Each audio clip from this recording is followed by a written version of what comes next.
a estudiar la palabra de Dios los días viernes y estamos en el tema del discipulado. Entonces hoy en este mismo rumbo, pero con un tópico al cual vamos a titular el costo de ser un discípulo verdadero. El costo de ser un discípulo verdadero. Bueno, antes que les dé los textos bíblicos bases para el día de hoy, nada más quiero que nos refresquemos con algunas ideas acerca del mandamiento de Mateo capítulo 28, versículo 20, donde Jesús comisionó a sus primeros discípulos de ir y predicar el mundo a todas las naciones, ir y predicar el evangelio en todas las naciones, bautizándolos en el nombre del Padre, del Hijo y del Espíritu Santo y enseñándoles que guarden todas las cosas. El mandamiento o la comisión de Jesús fue de ir y hacer discípulos.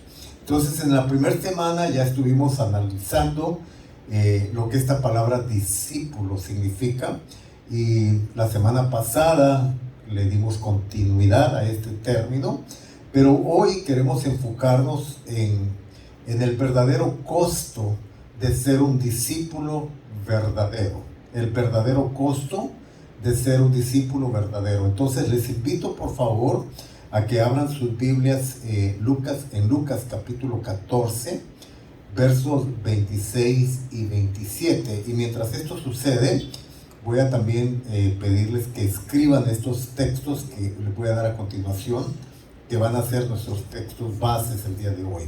Aparte de Lucas capítulo 14, que lo vamos a leer en un momento, versos 26 y 27, también por favor escriban o apunten Lucas capítulo 9, versos 57 al 62. Lucas 9, 57 al 62. También Juan capítulo 6, del verso 60 al 66. Y también Marcos capítulo 10, desde el verso 17 al 31. Juan 6, 60 al 66. Y Marcos capítulo 10, versos 17 al 31. Bueno, entonces tengo algunos otros versículos que vamos a darles más adelantito, pero por ahora entonces vamos a darle lectura, les dije, a Lucas capítulo 14, el versículo 26 y 27. Bien, dice la palabra de Dios en el nombre del Padre, del Hijo y del Espíritu Santo. Si alguno viene a mí y no aborrece a su padre y madre y su mujer e hijos y hermanos y hermanas, y aún también su propia vida, no puede ser mi discípulo. Y el que no lleva su cruz y viene en pos de mí, no puede ser mi discípulo. Quiero rápidamente darles un pequeño contexto de lo que esta palabra aborrecer significa, porque para algunos, como lo fue para mí cuando lo leí por primera vez, es un poquito fuerte aborrecer. ¿Cómo? El Señor quiere que yo aborrezca a mi papá, a mi mamá, a mis hermanos, a mis hermanas. ¿Es eso realmente lo que la Biblia dice? No, yo no creo eso, porque eso entonces estaría en contradicción con otros pasajes de la Escritura que hablan acerca de amar, y no solamente a nuestras familias, pero amarlos a todos. Y habla también acerca del honor, la honra a los padres, etcétera, etcétera. Entonces, realmente esta palabra aborrecer en el original lo que significa es lo siguiente, lo leeríamos así: si alguno viene a mí y no ama menos a su padre y madre y su mujer e hijos, hermanos y hermanas, y aún también su propia vida, no puede ser mi discípulo. Así es que entonces no es aborrecer tal cual conocemos la palabra, que es como desechar a nuestros familiares, no está hablando de eso, sino que más bien está hablando de que nuestros familiares pasan a un segundo lugar y que Dios es el que toma el primer lugar en nuestras vidas, en nuestros corazones. O sea que antes que mi esposa, antes que mis hijos, antes que mis padres, antes que mis hermanos y hermanas, está Dios. Ese es el orden que Dios espera que nosotros nos conduzcamos en esta vida. Bueno, aclarando esto, entonces ahora sí vamos a hablar acerca del costo de ser un discípulo verdadero. Quiero recordarles que el discipulado es un asunto muy serio en las Escrituras. Es algo costoso, hermanos. Así es como Jesús mismo lo veía en el primer siglo, cuando Él enseñó estas verdades, estos principios. No empezó Él ofreciendo a sus discípulos un mar de rosas. Dejó absolutamente claro desde el principio lo que implicaba seguirle. Entonces, para ser un discípulo de Jesús verdadero, el Señor nos enseña que debemos de aprender a llevar nuestra propia cruz y entonces seguirle a Él. Necesitamos dar toda nuestra vida y todo lo que tenemos a Dios para que Él lo use de acuerdo a su voluntad. Ahora, ¿qué significa llevar la cruz o qué significa tomar la cruz? En primer lugar, hablemos del significado verdadero de la cruz. La cruz no es simple y sencillamente un amuleto, ¿verdad?, que muchas personas se colocan, ¿verdad?, con todo respeto, ¿verdad?, o algo que colocan como un fetiche o como una forma de adornar alguna pared, ya sea de plata, bronce, oro, no importa el material. La cruz es mucho más que eso realmente. Cuando la palabra de Dios nos habla de la cruz, en su verdadero significado, está hablando de un elemento que representa dolor, representa renuncia, representa reconciliación, representa derramamiento de sangre. Entonces, la cruz es algo muy significativo en la palabra de Dios. Bueno, nuestro Señor Jesucristo murió, fue crucificado, Él murió en una cruz, y es interesante que la cruz, visto desde un punto de vista físico, pues simple y sencillamente son dos palos, uno para arriba y el otro cruzado, uno vertical y el otro horizontal. Entonces aquí, por cierto, la cruz nos está recordando el principio de la reconciliación. Primero, la reconciliación de Dios con su raza caída, ¿verdad? Porque el ser humano, sin Dios, sin Cristo, somos una raza caída, muertos en nuestros delitos y pecados, llenos de religión a lo mejor, pero alejados de Dios. Entonces Cristo muere en una cruz para reconciliar a un Dios santo con una raza que está hundida en pecado, en pudrición. Estamos perdidos, muertos y delitos en nuestros propios pecados. Pero no solamente reconcilia nuestro Dios, no nos reconcilia solamente con Él, pero ahora también nos reconcilia los unos con los otros. Entonces, Jesús en la cruz paga el precio de la reconciliación, primero con Dios y después de los unos con los otros. Así es que la cruz era también, en el Antiguo Testamento, la cruz era un signo tenía un significado de maldición. La Biblia dice, maldito, en Éxodo capítulo 12, maldito todo aquel que sea colgado de un madero. O sea, la crucifixión era para las personas más malas que habían en la tierra. Era como una forma de castigo, ¿no?, y de penalidad para las personas. Entonces Jesús muere en una cruz como un maldito, siendo Él un hombre en su forma de hombre, siendo santo, puro, sin mancha. Él muere como un maldito. ¿Por qué? Bueno, porque precisamente Él, haciéndose maldición por todos nosotros, ¿verdad? Él paga el precio de nuestra maldición. Es decir, Él con su propia muerte en la cruz del Calvario nos limpia de la maldición que veníamos arrastrando, de la maldición del pecado adámico y también maldiciones ancestrales. En Cristo Jesús, todas nuestras maldiciones se rompen por medio de su muerte en la cruz del Calvario. Entonces, la cruz es un significado, tiene un significado también de dolor, de renuncia, porque Jesús en la cruz dijo: Padre, ¿verdad?, hágase tu voluntad. Padre, perdónalos porque no saben lo que hacen. En la cruz Jesús estaba entregando no solamente su vida, pero estaba entregando su voluntad. Y esto es algo muy importante. Yo creo que una de las muertes que más nos cuesta, o que más nos puede costar, no es la muerte, entregar nuestras vidas por Dios, sino que nos cuesta más entregar nuestra voluntad. Nuestra voluntad es la que muchas veces nos mantiene alejados del plan y el propósito de Dios, porque no queremos hacer lo que Dios quiere, queremos hacer lo que nosotros queremos.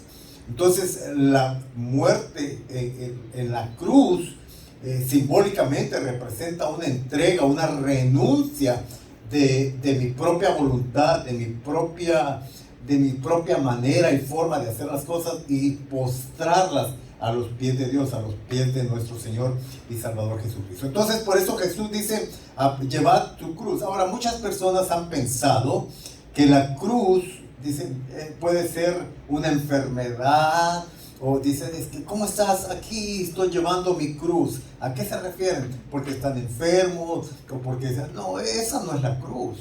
Esa es una enfermedad, simple y sencillamente.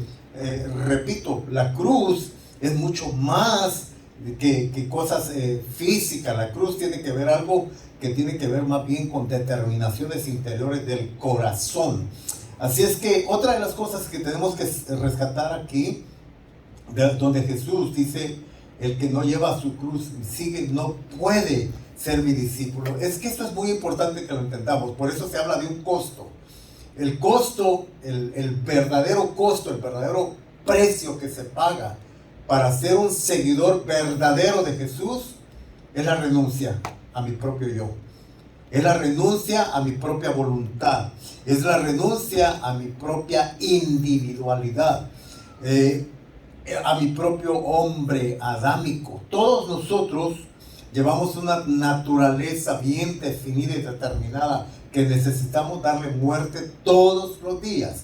Esa naturaleza es la naturaleza adámica que llevamos nosotros adentro, es la naturaleza pecadora, es la naturaleza voluntariosa, es la naturaleza que no se quiere someter a Dios, no quiere obedecer a Dios, ¿verdad?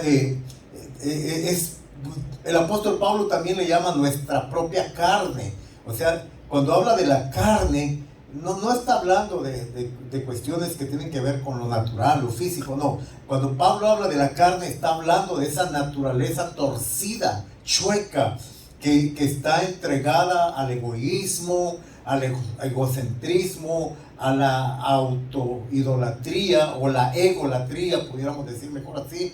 Es esa naturaleza rebelde, esa naturaleza pecadora, ¿verdad? El Señor en muchos pasajes dice: a la verdad el espíritu está dispuesto, pero la carne, o sea, el hombre natural, el hombre adámico, el hombre pecador que llevamos dentro, ese es el que no quiere nada de Dios, no quiere nada con Dios. Entonces Jesús dice que para ser un verdadero discípulo necesitamos darle muerte a esa naturaleza adámica. Y esa muerte es de todos los días, hermanos. No es solamente de una vez, ¿verdad? Algunas personas piensan: no, yo ya llevé a mi naturaleza a la cruz. No, eso Pablo decía que todos los días hay que darle muerte a la naturaleza, desde que nos levantamos hasta que nos dormimos.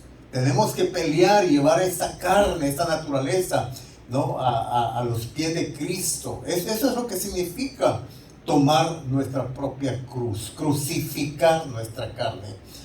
Ahora, lamentablemente muchos cristianos se han conformado con una forma de discipulado que no se parece mucho a las enseñanzas y las expectaciones de Jesús en su palabra.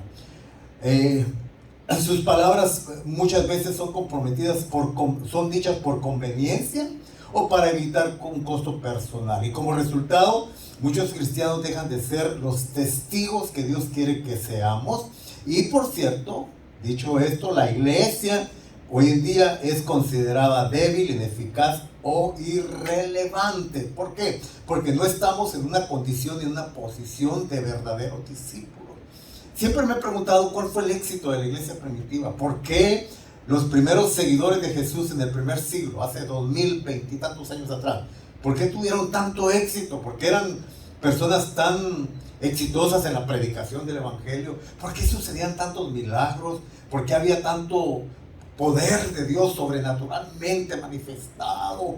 ¿Por qué había gloria, ¿verdad? En la iglesia del primer siglo? Bueno, pueden ser varios factores, pero yo considero que uno de los más importantes es que en el primer siglo la gente de verdad tenía una experiencia tan real, tan personal con Jesús, que trascendía lo religioso, trascendía, o sea, era mucho más fuerte, ¿verdad? Su conversión al evangelio, era tan sólida su conversión, que lo daban todo por el Señor. No, yo puedo entender que hay gente muy fanática, ¿no? Y tal vez esto puede ser tomado de una forma como un fanatismo religioso, pero quiero, si tengo tiempo, explicar la diferencia de lo que es un fanatismo por Dios, o una locura por Dios, y una locura por cualquier dogma o filosofía de esta tierra. Por ejemplo, puedo ver que hoy en día, ¿verdad?, hay gente que es fanática y entregada a muchas y apasionada por muchas cosas. Por ejemplo, puedo ver fanatismo político, ¿verdad?, en un movimiento, por ejemplo, llamado, no sé, comunismo. Mucha gente da su vida por esa filosofía de vida, por el comunismo. Gente se mete y pelean y agarran armas y se vuelven revolucionarios, subversivos o lo que sea, e inclusive dan sus vidas por la causa, ¿no?, del comunismo. Entonces, todo aquel ismo, o sea, forma de pensamiento, comunismo, sofismo, politeísmo, o sea, todo lo que termina en ismo, toda forma de pensamiento es fanatismo, es una forma de fanatismo realmente. Por eso el cristianismo también lo entiendo de esa manera, pero con una causa diferente o por una causa diferente. Empezando con nuestro propio líder, con nuestro propio dirigente, con el que hemos puesto nuestra esperanza en nuestros ojos, que es nuestro Señor Jesucristo. Si ustedes se dan cuenta, todas las causas, ya sea políticas o religiosas, son muertas. Pero cuando vemos a nuestro Señor Jesús dando su vida en la cruz del Calvario apasionadamente en obediencia al Padre, lo está haciendo con una causa muy noble, que es la causa de la salvación de todas las almas de la tierra, que estábamos perdidos y alejados de Dios. Entonces, esta es la raíz de nuestro fanatismo. Ahora, dicho de esta manera, Pablo lo entendía así en 1 Corintios capítulo 1, capítulo 3 también. Y entonces Pablo dice, ¿verdad?, que es una locura, pero es una locura bendita. Es una locura bendita. ¿Por qué? Porque es una locura que no le hace daño a nadie, al contrario. Esta bendita locura trae beneficios a la humanidad, trae beneficios a todas aquellas personas a las cuales se les presenta el evangelio. Pablo decía de esta manera, ¿no?, de que el evangelio de la cruz es locura, fanatismo, locura para los que se pierden, pero para los que creemos, decía Pablo, es poder de Dios para generar salvación en ellos. Bueno, entonces, para poder recobrando, ¿verdad?, un cristianismo auténtico, sólido, trascendental, de impacto, un cristianismo como el del primer siglo o mejor que del primer siglo, entonces tenemos que entender tenemos que entender que el secreto, si podemos usar esa palabra de secreto, el secreto sería entonces entender a Jesús dando su vida en la cruz con una causa noble, y nosotros siguiendo ese mismo lineamiento de apasionamiento, de entrega total al Señor, de servicio total al Señor, hasta el punto, si es necesario, hasta el punto de dar nuestra propia vida. No sé cuántos de ustedes han leído acerca de, personas que dieron sus vidas en el primer siglo. No los tenemos muy claros y registrados en la palabra de Dios, en la Biblia, pero hay libros o hay información aledaña que nos hace un poquito entender la manera en que muchos seguidores de Jesús dieron sus vidas. A mí me impacta cuando leí, por ejemplo, un libro que se llama El mártir de las catacumbas. Es un libro basado en historias y en hechos reales, verificado por la historia, y no es parte de la Biblia, pero son cosas que se pueden probar y comprobar por medio de la historia. Entonces, y por ejemplo, leía en ese libro cómo los primeros discípulos de Jesús, por causa de su amor y pasión por Cristo, dieron sus vidas al Señor, entregaron sus vidas al Señor, y no les importó también ir a las hogueras y ser quemados, o ser crucificados como Pedro, que fue crucificado. Pero cuando lo iban a crucificar, Pedro dijo: no, si me van a crucificar, no me crucifiquen con la cabeza para arriba, sino cabeza para abajo, porque no soy digno de morir como mi maestro. Imagínense qué mentalidad. Esto en el siglo XXI, en el mundo occidental, no es muy aceptable. Pero en el primer siglo era un honor dar la vida por Cristo Jesús de esa manera. Jacobo fue atravesado por arqueros, ¿verdad? Se dice que Juan, el apóstol amado, aparte de estar preso en la isla de Patmos, se dice que fue metido en un caso, en un perol de agua ardiente, agua hirviendo. Muchas gracias. Agua ardiente es otra cosa. Agua hirviendo. Y bueno, ¿qué decir del primer mártir? Eso sí lo encontramos en la Biblia, Esteban, que fue apedreado. Y mientras le llovían las piedras, ¿verdad?, él, levantando sus ojos al cielo, decía: veo al Padre y veo al Hijo sentado en su trono, ¿no? Y el Espíritu Santo en él, dándole esa revelación del Padre y el Hijo. Y entonces, este cuate está loco, ¿verdad? Muriendo de esa manera, apedreado, no le importaba. Los primeros discípulos, ¿cómo es que soportaban tanta persecución, cárceles, fríos, hambres, como dice el apóstol Pablo? El apóstol Pablo, latigado cantidad de veces, preso cantidad de veces, insultado, por supuesto que eso no era nada. Hoy en día nosotros, alguien nos insulta por estar predicando y nos sentimos. No, en el primer siglo eso no era absolutamente nada. En ese libro que les leí, jovencitas de 15, 16 años, se les preguntaba: ¿quieres salvar tu vida? Y ellas decían: ¿cuál es el precio? O sea, ¿qué tengo que hacer para salvarme? Bueno, niega tu fe en Cristo y salvas tu vida. Y ellas decían: no puedo negar a mi Señor y a mi dulce Señor.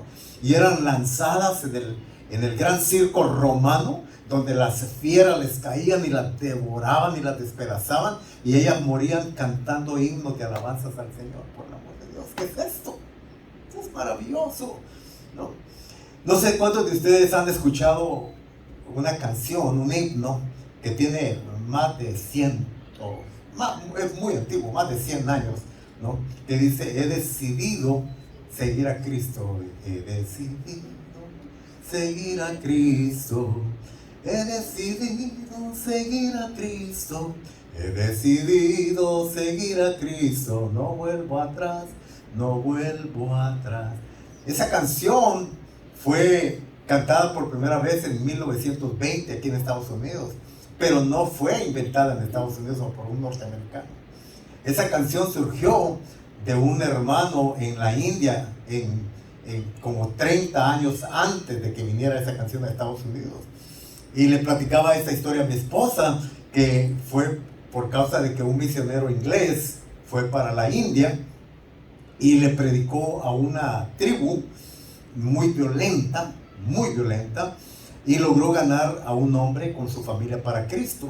Entonces el cacique del pueblo, le dijo a este padre de familia que tenía que renunciar a su fe cristiana, y él dijo: no, yo he decidido seguir a Cristo y no vuelvo atrás. Entonces le dijo, bueno, entonces va a morir tu hijo.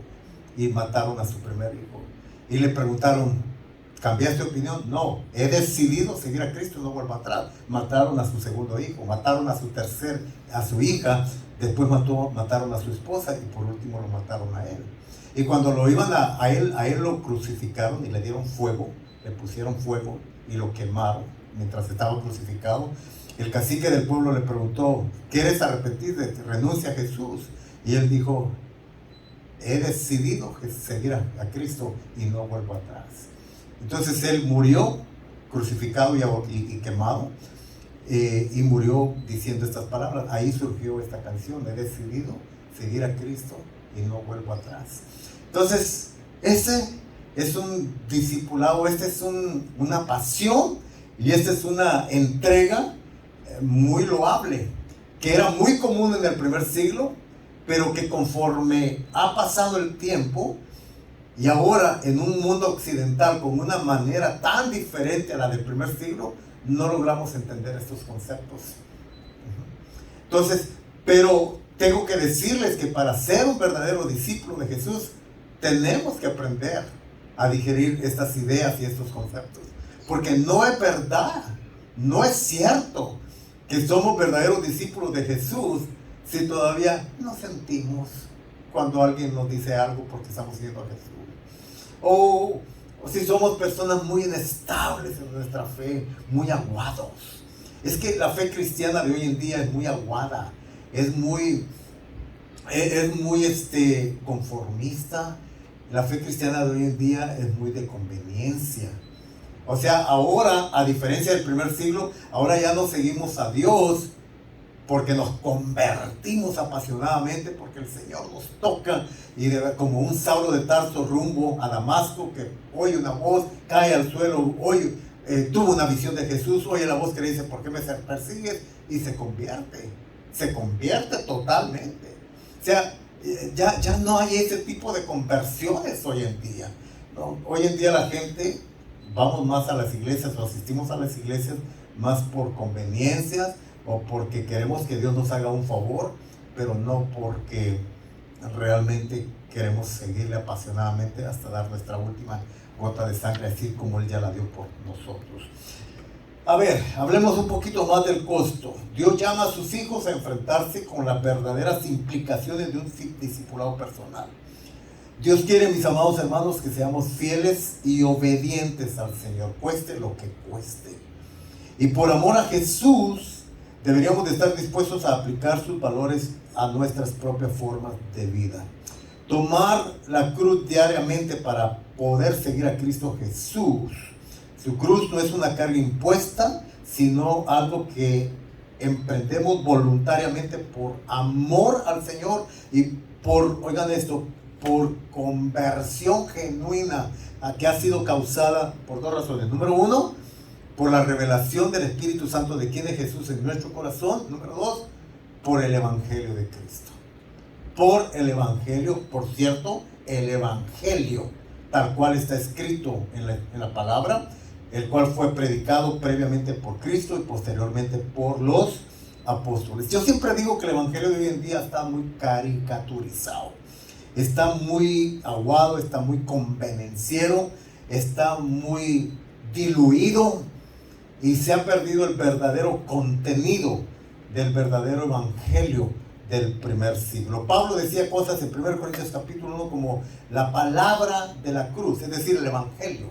La palabra de la cruz, ¿verdad?, es locura para los que se pierden, pero poder de Dios para los que creen. Y en 2 Corintios capítulo 2, verso 14, 1 Corintios 2, 14, dice que todas las cosas de Dios son locura para la mente. Son locura porque las cosas de Dios se analizan espiritualmente, pero cuando se analizan con nuestra mente natural, son locura. El evangelio de la cruz es locura para nuestra propia manera de pensar en nuestros tiempos. Bueno, el verdadero discipulado nos costará todo. En cierta ocasión, un muchacho le preguntó a un pastor y le dijo, pastor, ¿cuánto cuesta realmente seguir a Jesús? Y el pastor le empezó a decir, mira, la palabra de Dios dice esto, y le empezó a citar textos bíblicos que hablan de la renuncia, de la entrega, etcétera, etcétera. Entonces este muchacho le dijo a Jesús, le dijo al pastor, creo que seguir a Jesús cuesta mucho. Y el pastor le dijo, no, hijo, te equivocas, no cuesta mucho, cuesta todo. Cuesta todo. O sea, seguir a Dios no cuesta mucho, cuesta todo. El verdadero discipulado. Podemos entender estos conceptos a través de dos historias que vamos a leer ahorita. Voy a pedir que, por favor, vayan a Lucas capítulo 9, versículo 57. Lucas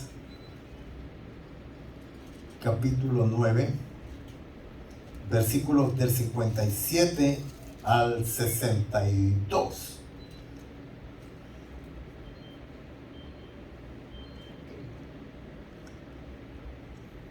Oigamos esto, hermanos.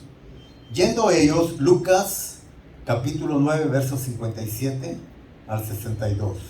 Yendo ellos, uno le dijo en el camino, Señor, te seguiré a donde quiera que vayas. Por cierto, antes de seguir leyendo, permítanme decirles esto. Muchas veces nosotros tenemos bien claro lo que Jesús debería de ser o es Señor. Pero en la forma de la práctica ya no logramos digerir esta palabra realmente. Señor, una palabra muy diluida en nuestros tiempos, que en el primer siglo era una palabra que hacía referencia a alguien que estaba en posición de autoridad máxima, alguien que tenía un señorío, ¿no? Hoy en día cualquiera es señor Gaitán, señor Reyes, etcétera, etcétera. Pero en los primeros tiempos, en el primer siglo, señor Curios, era un término que, por ejemplo, se le daba al César romano. Y el César romano tenía la autoridad como señor del imperio de quitarle la vida a quien él quisiera. En cierta ocasión a un loco emperador se le ocurrió, ¿no? Obviamente influenciado por demonios, se le ocurrió iluminar la plaza romana, pero dijo, no quiero que sea con antorchas normales, quiero que sean antorchas humanas. ¿Y qué hizo? Bueno, sacó de la cárcel a todos los cristianos y las cristianas, los envolvieron en tea y les prendieron fuego. Y eran antorchas humanas iluminando la plaza romana. Así era el que tenía dominio y control, ¿no? El César. Entonces, señor, dueño, jefe, autoridad máxima, amo. Yendo uno, le dijo en el camino, Señor, te seguiré a donde quiera que vayas. Verso 58. Y le dijo Jesús, las zorras tienen guaridas y las aves de los cielos nidos, mas el Hijo del Hombre no tiene dónde recostar la cabeza. O sea, en otras palabras, como diciéndole, ¿estás seguro que de verdad quieres ser mi seguidor, mi discípulo? Wow. Estos textos no son muy predicados hoy en día, ¿verdad? ¿Por qué? Porque chocan con nuestra cultura y nuestra forma de pensamiento y con el evangelio que se nos predica y que muchas veces nosotros también predicamos. Un evangelio más de ofertas y no de tanto de compromiso, de entrega al Señor. Hoy el Señor te quiere dar, el Señor te quiere bendecir, el Señor te quiere sanar. Y yo creo todo esto. Dios quiere hacer todo eso. Pero esa no era la forma en el primer siglo de la predicación del evangelio. Esos eran los resultados más bien. La sanidad de lo sobrenatural, el poder de Dios manifestado, la gloria de Dios manifestada. Era el resultado, ¿no?, de que la gente entendía con claridad quién era Jesús en sus vidas. Entonces, verso 59, y dijo a otro, sígueme, sígueme. Qué forma de predicar, ¿verdad? Sin mucho cuenterismo, simplemente sígueme. Yo digo siempre que leo este pasaje o pasajes como estos, digo, qué poder de síntesis de Jesús en la predicación del evangelio. O sea, no andaba con cuentos. O sea, iba directo. ¿Quieres ser mi discípulo? Sígueme. ¿Quieres experimentar verdadera salvación? Sígueme. Dos jóvenes, dos hombres pescando. Síganme y los haré pescadores de hombres. Un hombre cobrando los impuestos. Sígueme. A Mateo. sea, qué forma de predicar en el primer siglo, qué poder de síntesis. Entonces, y dijo a otro, sígueme. Él le dijo, Señor, déjame que primero vaya y entierre a mi padre. Muy loable, qué bonito, qué bien esto. Pero Jesús le dijo esto, deja que los muertos entierren a sus muertos y tú ve y anuncia el reino de Dios. En otras palabras, no puedes poner en segundo término, un mandamiento que viene directamente del reino, en este caso del Señor Jesucristo. O sea, no estás apto para ser un verdadero seguidor de Jesús. Si hay muchos argumentos en tu vida, pero ¿qué? Me imagino que en Mateo hubo una batalla campal interior cuando el Señor le dijo, sígueme. Pero, ¿y por qué te tengo que seguir? Estoy trabajando, estoy cobrando impuestos, tengo que ganar dinero, plata. Pero había algo dentro de él, que era el Espíritu Santo que compungía su corazón. Y igual que también en Pedro y en su hermano Andrés, estaban haciendo tareas que le daban alimento para sus familias. Pero ¿por qué esta decisión tan drástica? Bueno, porque el Espíritu Santo trabajó en sus corazones. Es que así era, hermano. Ahora, voy a ver si puedo al final hablarles acerca de los beneficios de ser obediente a la voz de Dios. Porque como mismo Jesús dijo, no hay nadie que lo entregue todo, que no lo reciba todo también. O sea, cuando Dios es el que llama, cuando Dios, no las emociones, no el hombre, no el pastor, no, cuando Dios es el que llama, y cuando Dios te saca de ese entorno y te da un mandamiento, Él seguramente te va a recompensar, y Él sabe cómo recompensar, de acuerdo a tu obediencia a Él también. Entonces dijo otro, sígueme, le dijo, Señor, déjame primero vaya a entierrar a mi padre. Jesús le dijo, deja que los muertos entierren a sus muertos y tú ve y anuncia el reino de Dios. Entonces, verso 61, entonces también dijo otro, te seguiré, Señor, pero déjame que me despida primero de los que están en mi casa. Y Jesús le dijo, ninguno que poniendo su mano en el arado y mira hacia atrás es apto para el reino de Dios. ¡Wow! ¡Qué forma más impresionante de presentar Jesús el principio del discipulado, del al seguirlo a Él, de la renuncia, ¿verdad? De la entrega total, del apasionamiento total, que cada día se pierde más. Fíjense, les voy a contar algo que puede ser algo como causando de pronto hasta risa, pero realmente no debería ser causa de risa, sino realmente es parte de la realidad que se vive hoy en día. Cuando yo estaba en la escuela estudiando teología, habíamos estudiantes de diferentes lugares, diferentes extractos ahí, y había un muchacho, 25, 26 años, anglo. Y cuando uno de los maestros, creo que era el maestro no me acuerdo qué maestro era, creo que era de filosofía, algo así, hizo una pregunta y dijo, ¿por qué estamos estudiando? ¿Por qué están en esta escuela? Entonces todos, dijimos ahí el por qué estábamos ahí, ¿no? Entonces este muchacho, cuando le preguntaron, dijo, porque mis padres piensan que el ser pastor es una buena profesión y que es muy bien recompensada. Y todos ahí se rieron porque, ¿verdad? Y hasta yo me reí también, pero después me sentí mal. Porque este muchacho estaba en la escuela estudiando, ¿no? Y mirando el pastorado, que por cierto el estudio en un instituto bíblico no te hace pastor. El pastorado es un ministerio, es un llamado. Entonces, pero mucha gente piensa, ¿verdad?, que el instituto bíblico lo hace pastor. No, el instituto es simple y sencillamente el lugar donde te capacitas para dar un mejor servicio en el llamado que Dios te ha hecho. Entonces este muchacho dijo eso, porque es una buena profesión para ganar dinero.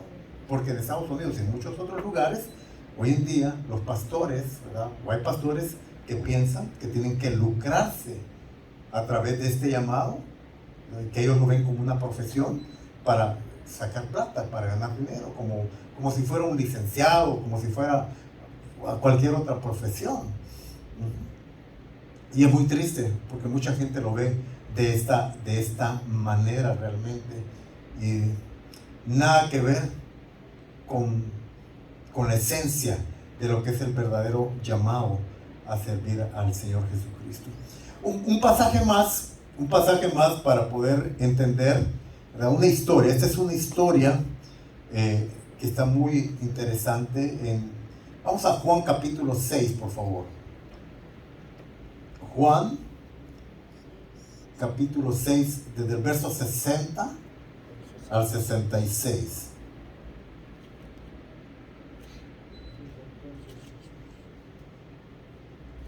Bueno, vamos a ponerle pausa a esto, Juan 6:60, y mejor, antes de leer Juan 6:60, leamos Marcos 10, versículo 17. Aquí está. Marcos capítulo 10, verso 17. Al salir él para seguir su camino, o sea, al salir Jesús para seguir su camino, vino uno corriendo, hincando la rodilla delante de él, le preguntó: Maestro, bueno, ¿qué haré para heredar la vida eterna? Oigan esto, hermano. Es una pregunta. Señor, Maestro, ¿qué hago para poder heredar la vida eterna? Jesús le dijo: ¿por qué me llaman bueno? Ninguno es bueno sino solo Dios. Los mandamientos sabes: no adulteres, no mates, no hurtes, no digas falso testimonio, no defraudes, honra a tu padre, honra a tu madre.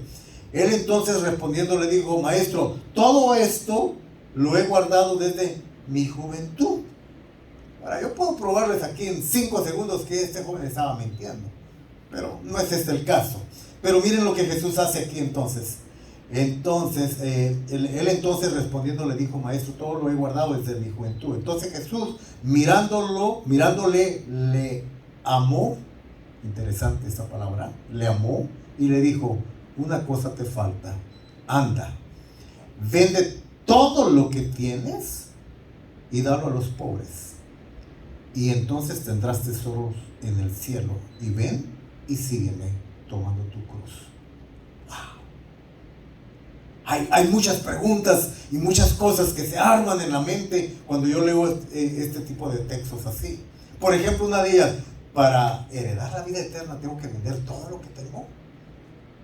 Una pregunta. Para heredar, porque esta era la pregunta del joven rico: ¿qué tengo que hacer para heredar la vida eterna? Entonces la pregunta es: para heredar la vida eterna, ¿tengo que realmente vender todas mis posesiones? No hay que decir muy rápido que sí ni que no, porque al final de cuentas no se trata ni de comprar ni de vender. Pablo decía: el reino de Dios no consiste en beber o en comer. Entonces, ¿de qué se trata realmente esto? Se trata de una sola cosa: ¿quién es el que manda en mi vida? ¿Quién es el que gobierna mi vida? ¿Tengo que vender todo para heredar la vida eterna? Bueno, si Dios me dice, si Dios lo dice, tengo que hacerlo. Pero si Dios dice que no, ¿por qué lo tengo que hacer? O sea, se trata de obediencia. Se trata de renuncia a mi propia voluntad, a lo que yo quiero, y hacer la voluntad de mi Señor. En la obediencia es donde está la bendición. Entonces este joven, según el texto que leemos aquí, en el verso 22, fíjese qué interesante, ¿no? El verso 22: pero él, o sea el joven, afligido por esta palabra, se fue triste. ¿Por qué? Porque tenía muchas posesiones. Yo me gusta decir esto: no, él no tenía posesiones, las posesiones lo tenían a él. Y este joven no estuvo dispuesto a canjear, ¿no?, el reino por todas las riquezas que tenía. En otras palabras, este joven tenía un Dios, y no era Jesús su Dios, no era el Padre Celestial su Dios. Su Dios eran las riquezas, y estaba tan atado por las riquezas que él se entristeció. O sea, quiero la vida eterna, pero las riquezas lo tenían atado. y no lo dejaron servir al Señor, no los dejaron seguir a Jesús. Así podemos ver muchas personas hoy en día. Y nosotros podemos decir, wow, este joven lo que se perdió, la bendición de... No, muchas veces nosotros también. ¿Cuántas veces Dios nos ha confrontado por su Espíritu Santo y en esa relación personal que tenemos con el Espíritu, y nos ha confrontado con una realidad donde Dios nos está exigiendo y pidiendo algo y no lo hacemos? No lo hacemos porque mi esposa, o porque mi esposa, o mi esposo, o porque mis hijos, o porque esto, porque siempre hay un argumento. Y nuestros argumentos son los que nos amarran el espíritu, nos amarran el alma y nos roban la bendición de la obediencia al Señor.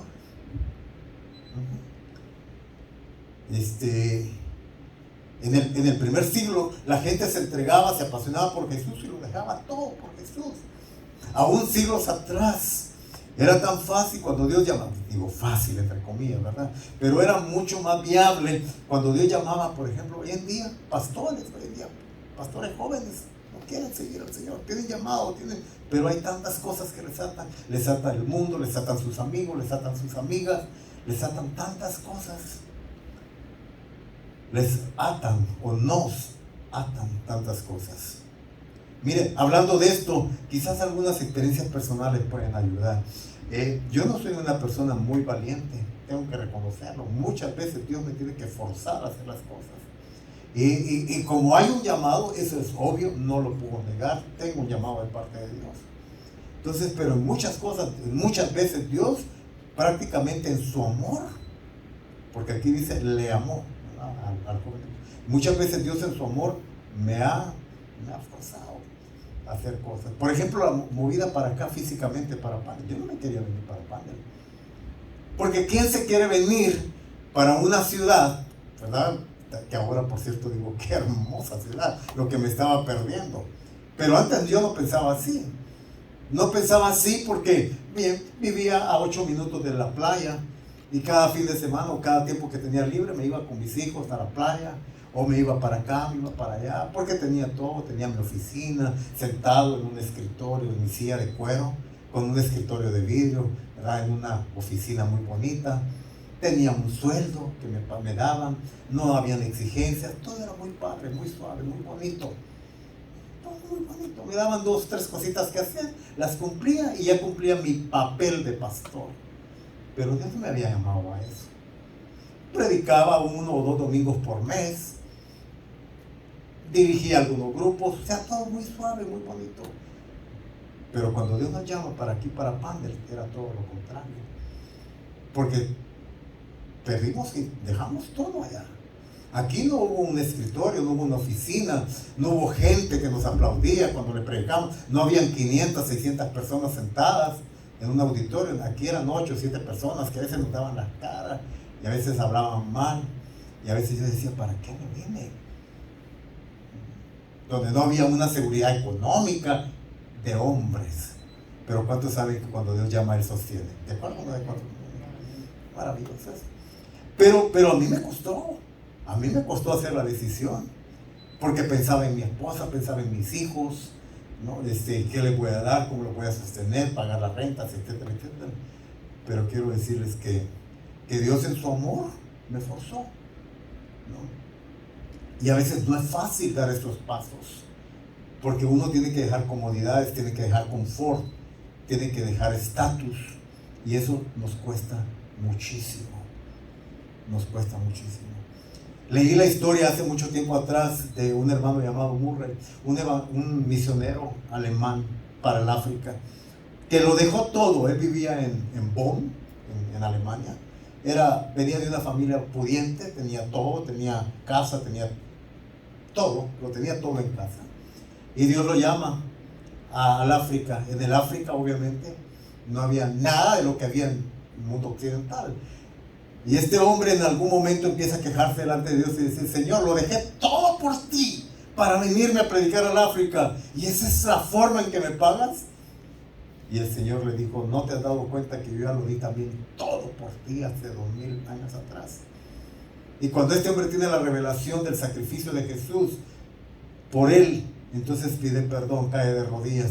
Y cuando le pide perdón al Señor, cae de rodillas. Entonces es cuando viene la bendición, porque él ahora empieza a predicar la palabra apasionadamente a las tribus. Y empieza a ganar, gana el cacique del pueblo, luego gana las tribus, las principales tribus, de una manera maravillosa. Maravillosa.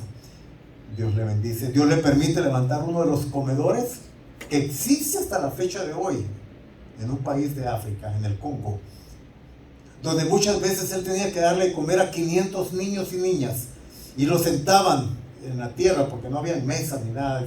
Se los sentaban ahí en el suelo, nada más era un como tejabán o algo así, y ahí los sentaban. Y un día él pregunta: ¿hay leche para los niños? Y uno de sus ayudantes dice: señor Murray, esta mañana el lechero no quiso dar leche, no quiso. Y tampoco tenemos malas noticias, tampoco el panadero quiso dar pan. Y tampoco, y empezaron puras malas noticias, no había alimentos para esos 500 niños.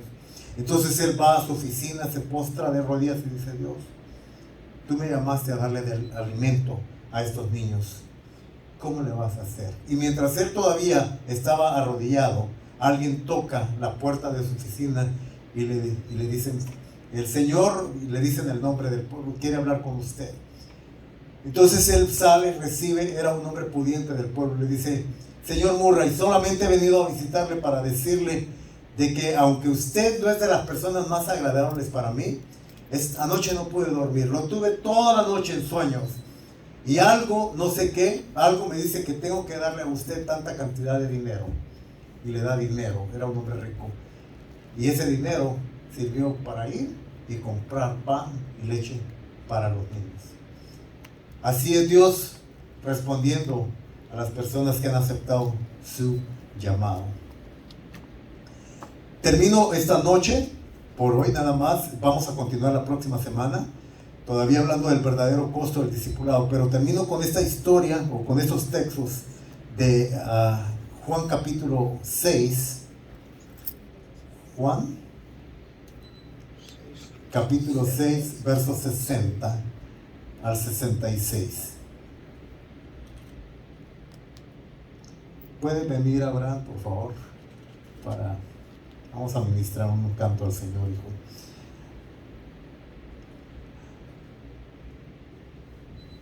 Hablando de discipulado, hermanos, hablando de un evangelio quizás un poco diferente al que estamos acostumbrados a oír en el siglo XXI. Ya como Jesús predicaba, o como lo que la Biblia dice acerca de Jesús. Al oírlas, o sea, las palabras de Jesús, ¿verdad? Al oírlas, muchos de sus discípulos dijeron: dura es esta palabra, ¿quién la puede oír? Es una pregunta. ¿Quién quiere oír algo así? Sabiendo Jesús en sí mismo que sus discípulos murmuraban de esto, les dijo: ¿esto os ofende? Pues qué si vierais al Hijo del Hombre subir a donde estaba primero. El Espíritu es el que da vida, la carne para nada aprovecha. Las palabras que yo os he hablado son espíritu y son vida. Pero hay algunos de vosotros que no creen, porque Jesús sabía desde el principio quiénes eran los que no creían y quién le había de entregar. Y dijo: por esto os he dicho que ninguno puede venir a mí si no le fuere dado del Padre. Wow, estos son textos que noquean muchas veces. Son esos textos que tienes que realmente leerlos y meditarlos de rodillas para poder recibir la verdadera revelación de qué se trata de esta clase de versículos. Por eso os he dicho que ninguno puede venir a mí si no le fuere dado del Padre. Me pregunto muchas veces: ¿qué pasará con esas miles y miles de personas que llegan los domingos a dar sus ofrendas y diezmos, aplaudir, cantar y hacen su show con luces, humo y todo eso? Pero me pregunto, ¿qué relevancia tendrá para ellos esta clase de versículos? Desde entonces muchos de sus discípulos volvieron atrás y ya no andaban con él. ¿Por qué? Porque dura es esta palabra. ¿Qué tan dura es? Bueno, se puede sintetizar con una sola palabra o con un sinónimo: renuncia. El verdadero discipulado, hermanos, hermanas, amigos, que por cierto, damos gracias a Dios por todas aquellas personas que nos están viendo. Cada viernes tenemos un promedio de 300 personas viendo estos y oyendo estos estudios bíblicos. Y nos damos por enterado que es una bendición para muchos. Nos alegra. Pero me pregunto, amigos y hermanos, en Cristo Jesús, ¿qué clase de evangelio es el que queremos vivir en este siglo? ¿El evangelio caricaturizado o el evangelio que Cristo predicó, que sus apóstoles en el primer siglo predicaron? Dura es esta palabra, porque implica renuncia, porque implica entrega total, porque implica un apasionamiento igual que a la pasión que lo llevó a Jesús a dar su vida a la cruz del Calvario por cada uno de nosotros. La próxima semana vamos a hablar de la bendición de la obediencia, la bendición de ser verdaderos discípulos de Jesús, porque es cierto, Él lo pide todo, pero también Él lo da todo. Y no sé qué sea mejor, si lo todo de Dios o lo todo de nosotros. ¿Qué será mejor? ¿Lo todo de Dios o lo todo de nosotros? Tan acostumbrados a querer sostener y guardar nuestra propia seguridad creada por nosotros mismos, se nos olvida que hay una mejor seguridad cuando estamos en las manos de Dios, en todos los sentidos. Póngase de pie, por favor. Padre, te damos gracias esta noche por tu palabra. Te damos gracias por el espíritu que hay en ella también. Señor, no queremos ser solamente oidores, queremos ser hacedores de ella. Queremos que por medio de tu Espíritu Santo tengamos esa revelación profunda e íntima que pueda impactar nuestros corazones a tal grado y a tal manera que no te neguemos nada, Señor, cuando tú nos lo pides. Señor, queremos ser verdaderos discípulos, entendiendo que hay un costo, entendiendo que hay un precio, pero que al final de cuentas la obediencia trae mejor bendición para nuestras vidas. Espíritu Santo, ayúdanos a poder compaginarnos con la voluntad del Padre. Espíritu Santo, ayúdanos por medio de una revelación genuina, real de quién es Jesús, a poder enderezar nuestras vidas, a poder enderezar nuestra forma de pensamiento, a poder limpiarnos, Señor, de toda levadura falsa, de toda levadura contaminada, de todo evangelio, Señor, maltratado por el pensamiento del hombre, de todo pensamiento, Señor, que viene más de los sentimientos y de las emociones generadas, Señor, por el voluntarismo del ser humano, no tanto por ti, Dios. Ayúdanos, Padre, ayúdanos a poder ser, Señor, reales, genuinos, a poder identificarnos con un evangelio puro y verdadero. Ayúdanos a poder ser verdaderos discípulos para poder, Señor, impactar este mundo. No lo solo somos. Sabemos que necesitamos más de ti. Sabemos que necesitamos más de tu Espíritu Santo, más de tu verdad revelada en nuestro corazón, más obediencia de nuestra parte. Pero, Señor, sabemos que estamos en ese proceso. Por favor, ayúdanos. Ayúdanos. Tu palabra dice que tú das el querer como el hacer. Señor, cuando creemos que ya no podemos más, recuérdanos que tú eres el Dios Todopoderoso que está generando en nosotros, Señor, una voluntad que se pueda aparejar a tu voluntad, Padre Celestial. En el nombre de Jesús, nuestro Señor y Salvador, ayúdanos, Espíritu Santo. Ayúdanos a poder ver lo que Jesús hizo por nosotros. Lo hizo con tanto amor, lo hizo con tanta pasión, lo hizo con tanta entrega, lo hizo con tanto denuedo que no le importó darlo todo. No le importó renunciar a lo más precioso. Lo entregó todo, haciendo tu voluntad, Padre. Que de esa manera nosotros también podamos, Señor, seguirte apasionadamente, Dios. Apasionadamente, Señor, podamos seguirte. Dios, que todo argumento caiga, que todo pensamiento contrario a la voluntad del Padre caiga, sea desarraigado en nuestras vidas, para que haya, Señor, genuinidad en nuestro seguimiento a ti, en nuestro, Señor, seguirte a ti. Espíritu Santo, aquí estamos. Aquí estamos, Señor. Aquí estamos deseosos de caminar más profundamente con Jesús, de hacer la voluntad de Jesús, de vivir la voluntad de Jesús en nuestra vida. Espíritu Santo, plasma a Jesús en nuestros corazones. Espíritu Santo, plasma al Hijo de Dios en nuestros corazones de una manera tan real, tan verdadera, que nuestro yo pueda menguar, para que Cristo crezca en nosotros, para que el Hijo de Dios sea visto en nosotros, para que tú, amado Jesús, seas tan real en nosotros, que cese toda religiosidad, que cese, Señor, toda mediocridad religiosa. Oh Jesús, porque tú eres real, tú eres genuino, tú eres verdadero. Gracias, Señor. Gracias, Espíritu Santo. Gracias.